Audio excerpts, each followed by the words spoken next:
नमस्कार दोस्तों, आपके अपने चैनल यामिनी ज्योतिष में बहुत बहुत स्वागत है। मेरा नाम राजेश बब्बर है। आज आपको ज्योतिष के 4 ऐसे नियम बताने जा रहा हूँ जो आप कुंडलियों पर लगाएंगे और देखेंगे तो बहुत अच्छे आपको परिणाम मिलेंगे।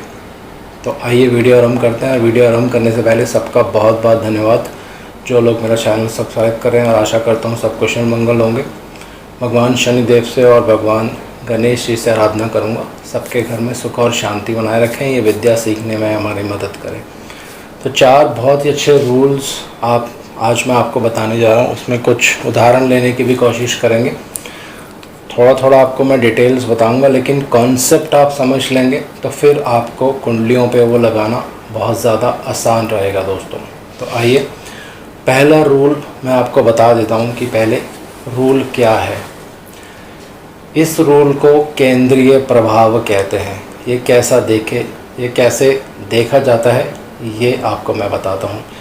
कोई भी ग्रह जब किसी राशि से 10वें भाव में हो, या उस भाव से 10वें भाव में हो, या किसी ग्रह से 10वें भाव में हो, तो इनडायरेक्टली वो उस राशि, उस भाव या उस ग्रह को एस्पेक्ट करता है, यानी उसका प्रभाव उसमें आ जाता है।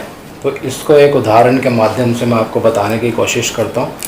और ये बहुत ही अच्छे कॉन्सेप्ट्स हैं दोस्तों। मेरा काम सिर्फ आपको टेक्निक बताना होता है, लेकिन आपको टेस्ट करना है इस टेक्निक को। तो आप जो मैं टेक्निक आपको बता रहा हूँ वो आप इसको ले सकते हैं, इसको ट्राई कर सकते हैं अगर आपको ये टेक्निक अच्छी लगती है, समझ में आती है। तो आइए, उदाहरण के लिए किसी के शनिदेव अगर मान लेते हैं दूसरे भाव में है, तो ये शनिदेव किस भाव से 10वें भाव में आने वाले हैं पहले आपको ये देख लेना है। तो इसके लिए सिंपल एक रूल होता है। यहाँ पे आप उंगली रखिए, 1 2 3 4। तो इस भाव से शनिदेव 10वें भाव में है। अब इसको सीधा गिनता हूँ। ये 1 2 3 4 5 6 7 8 9 10। तो पंचम भाव से शनिदेव 10वें भाव में है। तो जो रूल मैंने आपको बताया है, पंचम भाव में जो राशि होगी उस पर शनिदेव अपना प्रभाव डालेंगे। पंचम भाव में जो ग्रह होगा उस पर शनिदेव अपना प्रभाव डालेंगे, और राशि और भाव दोनों पर तो अपना प्रभाव डालते ही हैं। अगर यहाँ पे कोई ग्रह आ जाता है तो सबसे ज़्यादा प्रभाव ग्रह के ऊपर पड़ने वाला है दोस्तों। तो उदाहरण ले लेते हैं। मान लीजिए यहाँ मंगल देव हैं किसी की भी कुंडली में, तो इसका सीधा सा मतलब ये होता है कि इस मंगल देव को शनिदेव अपना केंद्रीय प्रभाव दे रहे हैं। अब शनिदेव और मंगल देव में हमेशा शत्रुता होती है। तो पंचम भाव आपकी संतान का होता है, मंगल देव आपके छोटे भाई के कारक होता है। तो इस तरह से आप चीज़ों को जो है इंटरप्रेट, प्रेडिक्शंस जो है वो कर सकते हैं। शनिदेव रुकावटों के कारक होते हैं, मंगल देव छोटे भाई को कहते हैं, तो छोटे भाई के प्रोफेशनल लाइफ में रुकावटें हो सकती हैं। शनिदेव को कर्म कहते हैं। तो ये हर प्लैनेट पर आप रूल जो है लगा कर देखिए, बहुत अच्छे आपको परिणाम उसमें देखने को मिलेंगे। इसी को एक दूसरे उदाहरण से लेते हैं। किसी की कुंडली में अगर बृहस्पति देव 10वें घर में विराजमान है, और 10वां घर मतलब 1 2 3 4, इस भाव से ये 10वां भाव होता है। 1 2 3 4 5 6 7 8 9 10। तो इसका सीधा सा मतलब क्या है कि इस व्यक्ति के लगन पर बृहस्पति देव का इनडायरेक्ट केंद्रीय प्रभाव है। तो आप बहुत सारी प्रेडिक्शंस यहाँ पे कर सकते हैं। बृहस्पति देव को ज्ञान का कारक माना जाता है, एजुकेशन का कारक माना जाता है, विजडम का कारक माना जाता है। तो आप कह सकते हैं कि बढ़ती उम्र के साथ, क्योंकि बृहस्पति देव एक बढ़ती उम्र के व्यक्ति होते हैं, एल्डरली पर्सन, गुरु जिसको आप कह सकते हैं। तो बढ़ती उम्र के साथ इस व्यक्ति के जीवन में बृहस्पति का बहुत ज़्यादा प्रभाव आना शुरू हो जाएगा। ये व्यक्ति बहुत धार्मिक हो जाएगा धीरे धीरे। और बृहस्पति देव को कहते हैं ये एक बहुत भारी प्लैनेट है। तो जब इनका लगन पर प्रभाव पड़ेगा तो आप सिंपल तरीके से प्रेडिक्शन कर सकते हैं कि इस व्यक्ति का धीरे धीरे आने वाले समय में वजन भी बढ़ सकता है। अगर बाकी ग्रह उसमें होंगे तो फिर प्रेडिक्शन थोड़ी सी उसमें चेंज हो जाएगी, लेकिन ये एक जनरल प्रेडिक्शन है। फिर यहाँ पे जो ग्रह होगा उस पर भी बृहस्पति देव अपना प्रभाव डालेंगे, तो ग्रह आ जाएगा तो उसके कारकत्व आप जोड़ सकते हैं, किस रिलेटिव को वह दर्शाता है, किस भाव का वो स्वामी है, तो सारे गुण बृहस्पति के उस का प्लैनेट या उस ग्रह में भी आ जाते हैं दोस्तों। ये बिल्कुल एक सिंपल प्रेडिक्शन है। इसी को एक और, तो ये एक सिंपल तरीका है, कोई भी प्लैनेट जिस भाव से 10वें भाव में होगा वहाँ पे वो अपना केंद्रीय प्रभाव देता है दोस्तों। तो ये बहुत ही अच्छे नियम हैं, और ये सारे जो नियम हैं ये बृहत्पराशर होरा शास्त्र में लिखे हैं। अगर आप पढ़ेंगे तो आपको आराम से वहाँ पे मिल जाएंगे। अब दूसरा सेकंड नियम मैं आपको बताता हूँ, बहुत इम्पॉर्टेंट नियम है।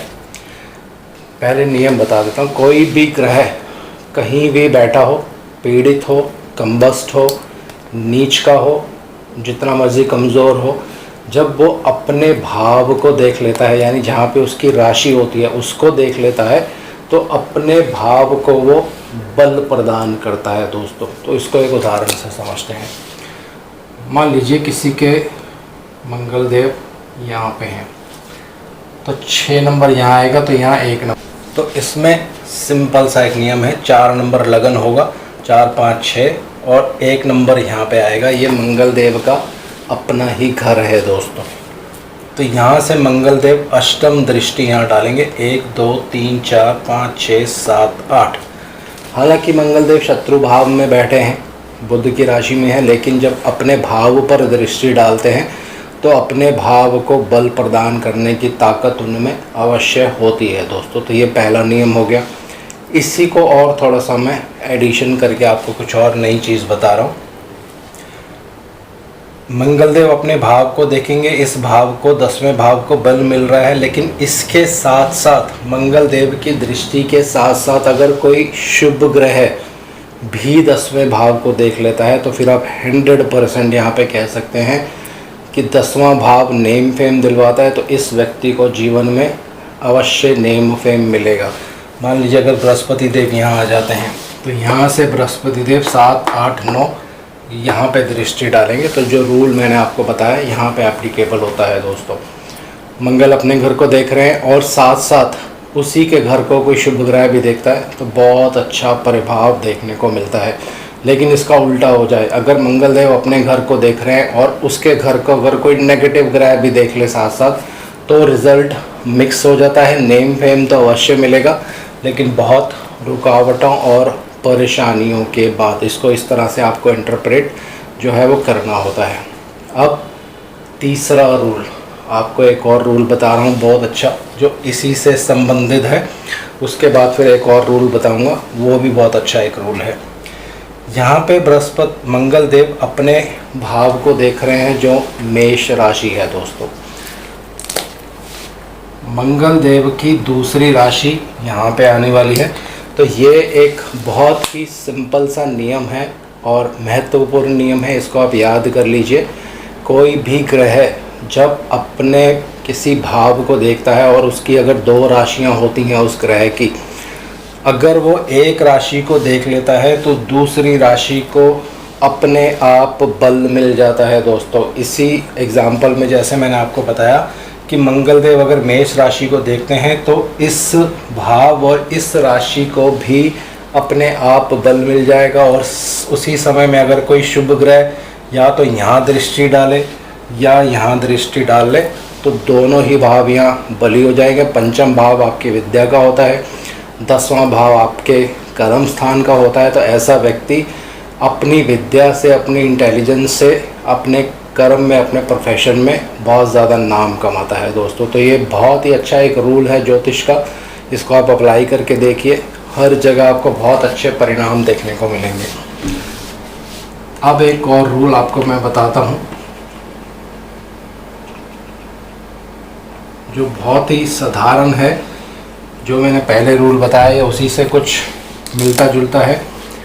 मान लीजिए यहाँ 10 नंबर है, यहाँ 1 नंबर आएगा और यहाँ शनिदेव आएंगे।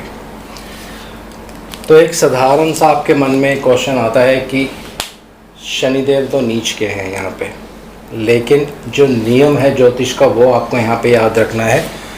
ये शनिदेव 10वीं दृष्टि अपने ही घर पे डालने वाले हैं, यानी 10 नंबर राशि में।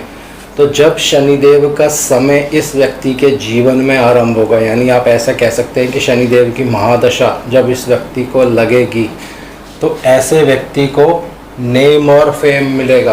पहले भाव से हमेशा व्यक्ति को नेम एंड फेम मिलता है, यश मिलता है, और काम करने की, प्रोफेशन करने की नई नई उसको अपॉर्चुनिटीज़ भी मिलती हैं। पहला भाव बहुत महत्वपूर्ण होता है कुंडली में, क्योंकि सारे जो ग्रह हैं ये पहले भाव को ही अपना रिज़ल्ट देते हैं। क्योंकि कुंडली के जो 11 भाव होते हैं सब अपना रिज़ल्ट लगन को ही देते हैं दोस्तों। तो ऐसे केस में शनिदेव नीच के होने के बावजूद भी अपने भाव को बल देते हैं, अपने भाव की रक्षा करते हैं, और साथ साथ उनकी एक राशि 11 नंबर में भी आने वाली है। तो दोनों ही भावों को यहाँ बल मिलने वाला है, क्योंकि शनिदेव अपने भाव को देख रहे हैं। तो आप सिंपल सा एक यहाँ पे प्रेडिक्शन क्या करेंगे कि शनिदेव की महादशा में व्यक्ति को धन की भी प्राप्ति होगी, नेम फेम की भी प्राप्ति होगी। और अगर भाग्यवश यहाँ कोई ग्रह बैठा होगा, उदाहरण के लिए मान लीजिए अगर यहाँ पे चंद्रदेव हैं, उदाहरण के लिए मैं बोल रहा हूँ, तो चंद्रदेव क्या है, 7म भाव के स्वामी हैं दोस्तों। तो ऐसा व्यक्ति जब इसको शनिदेव और चंद्रदेव की महादशा या अंतरदशा चलेगी, शनिदेव की महादशा, चंद्रदेव की अंतरदशा जब इसके जीवन में चलेगी, तो ऐसे व्यक्ति को अपने प्रोफेशन में बहुत ज़्यादा नेम और फेम मिलेगा। क्योंकि 7म भाव जो होता है वो कर्म स्थान होता है, प्रोफेशन का होता है, 10 में से 10वां होता है। यहाँ पे चंद्रमा इनकी पत्नी के भी कारक बनने वाले हैं, तो ऐसे पीरियड में पत्नी भी बहुत ज़्यादा सपोर्ट करेगी, क्योंकि यहाँ पे चंद्रदेव को बल मिल गया है दोस्तों। चंद्रदेव शनिदेव के घर में है और शनिदेव की दृष्टि अपने ही भाव में है। तो ये रूल होता है कि उसके भाव में अगर कोई ग्रह भी बैठा होगा तो उसको भी बल मिल जाता है। तो यहाँ चंद्रदेव को भी बल मिलेगा, तो व्यक्ति की जो मानसिक स्थिति होती है वो बहुत स्ट्रांग हो जाती है, उसकी विल पावर बहुत स्ट्रांग हो जाएगी। क्योंकि शनिदेव जो है एक हठी प्लैनेट है, जल्दी से किसी की बात मानते नहीं हैं। तो जब चंद्रदेव पर शनिदेव अपनी दृष्टि डालते हैं और चंद्रदेव उनके घर में ही बैठे रहते हैं, तो व्यक्ति का जो माइंड होता है, जो उसकी विल पावर होती है, जो उसका हठीपन होता है, वो बहुत ज़िद्दी किस्म का हो जाता है और उसकी विल पावर बहुत ज़्यादा स्ट्रांग हो जाती है। तो बहुत से ऐसे छुपे हुए सूत्र हैं जो अच्छे अच्छे क्लासिकल बुक्स में लिखे हुए हैं। अगर आप इनको अप्लाई करेंगे तो हर जगह ये रूल्स आपको दिखाई देंगे और प्रेडिक्शंस में फ़र्क जो है आपको नज़र आता है। अब एक और रूल आपको यहाँ पे बताने जा रहा हूँ। 6ठे, 8वें और 12वें भाव जो होते हैं, इनको एक खराब भाव कहा जाता है, त्रिक भाव कहा जाता है। तो अगर त्रिक भावों में मूल त्रिकोण राशि आ जाए तो उस ग्रह की पावर बहुत ज़्यादा कम हो जाती है। अब मूल त्रिकोण राशियाँ कौन कौन सी होती हैं ये सबको मालूम है। तो 6ठे, 8वें और 12वें घर में अगर ग्रह की मूल त्रिकोण राशि आ जाती है तो वो ग्रह जो है कमज़ोर हो जाता है, उसको एक पापी ग्रह माना जाता है दोस्तों। लेकिन 2 नंबर लगन जब होता है कुंडली में,